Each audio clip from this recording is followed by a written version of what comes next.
बगावत कर दी है। कई अहम इमारतों पर वैगनर आर्मी ने कब्जा कर लिया है। रोस्तोव पर कमोवेश वैगनर का कब्जा हो गया है। यहाँ के गवर्नर ने लोगों से घर में रहने के लिए कहा है।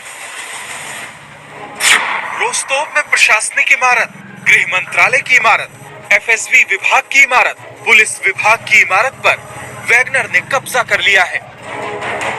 बगावत करने वाला शख्स है येवगेनी प्रिगोजिन, जो वैगनर आर्मी का चीफ है। कभी पुतिन का खास रहा येवगेनी अब पुतिन को तबाह करने की कसम खा रखा है। ब्यूरो रिपोर्ट, आज तक।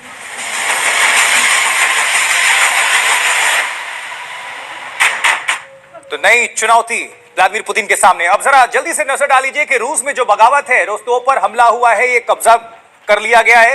रोस्तोव ऑन डॉन पर वैगनर ग्रुप की सेना का हमला हुआ है। अब आप इसको समझिए जरा। दक्षिणी सेना मुख्यालय पर यह कब्जे का दावा किया गया है वैगनर ग्रुप के चीफ की तरफ से। वैगनर चीफ ने कहा है कि 25,000 सैनिक हमारे पास हैं जो मरने के लिए पूरी तरह से तैयार बैठे हैं, यानी कि सीधी चुनौती व्लादिमीर पुतिन को, उनके सत्ता को। शहर के कई इलाकों में फैली है उनकी सेनाएं। अब रोस्तोव के गवर्नर की अपील कि घरों में रहें लोग, यानी कि सिचुएशन किस तरह से है रूस के अंदर, आप अंदाजा लगा लीजिए। राजधानी मॉस्को में बढ़ाई गई है सुरक्षा।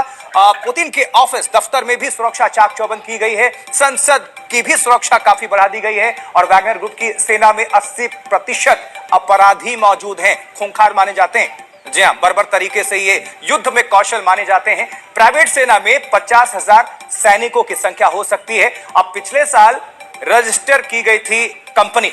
ये तमाम चीजें हैं जो महत्वपूर्ण है। पहलू, सेंट पीटर्सबर्ग में मुख्यालय है वैगनर ग्रुप का, जिसको तैयार किया गया था। और सरपरस्ती किसकी थी? खुद पुतिन की। भाड़े के सैनिकों के रूप में काम करते हैं, यानी पैसे लेते हैं कुछ भी अपराध या फिर युद्ध करने के लिए। यूक्रेन के युद्ध में इस्तेमाल इनका हुआ है और रशिया की तरफ से हुआ है। कमाल की बात ये देखिए, लेकिन अब रूस के खिलाफ ही आ गए हैं। यूक्रेन के युद्ध में इस्तेमाल हुआ। अब सबसे बड़ी बात, यूक्रेन युद्ध के दौरान मतभेद किस तरह से सीधा अपने देश को ही चुनौती, व्लादिमीर पुतिन के सत्ता को चुनौती, उनको चुनौती। लेकिन थोड़ी देर पहले संबोधन किया है व्लादिमीर पुतिन ने। रूसी सेना पर मदद नहीं करने का आरोप लगा रहे हैं वैगनर ग्रुप के चीफ। सेना से गोला बारूद नहीं मिलने की भी शिकायत की गई है। यूक्रेन में लड़ाकों की मौत से नाराजगी काफी बढ़ गई थी, जो उनके लड़ाके थे। अब प्रिगोजिन ने सशस्त्र विद्रोह का ऐलान कर दिया है और यहां से एक नए चैप्टर की शुरुआत हो जाती है। पुतिन किस तरह से इसको हैंडल करेंगे, किस तरह से कंट्रोल करेंगे, देखने वाली बात होगी। जो जून 2023 में वैगनर ग्रुप को काबू में करने के आदेश दिए गए थे, यह भी एक पहलू है।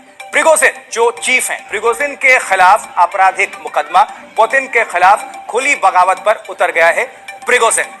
और सरपरस्ती किसकी? व्लादिमीर पुतिन की। लेकिन वक्त देखिए, जिस येवगेनी को व्लादिमीर पुतिन ने अपने विरोधियों को कुचलने के लिए तैयार किया, वही आज पुतिन को तबाह करने की धमकी दे रहा है। 62 साल का लड़ाका येवगेनी कह रहा है कि उसके पास 25,000 लड़ाके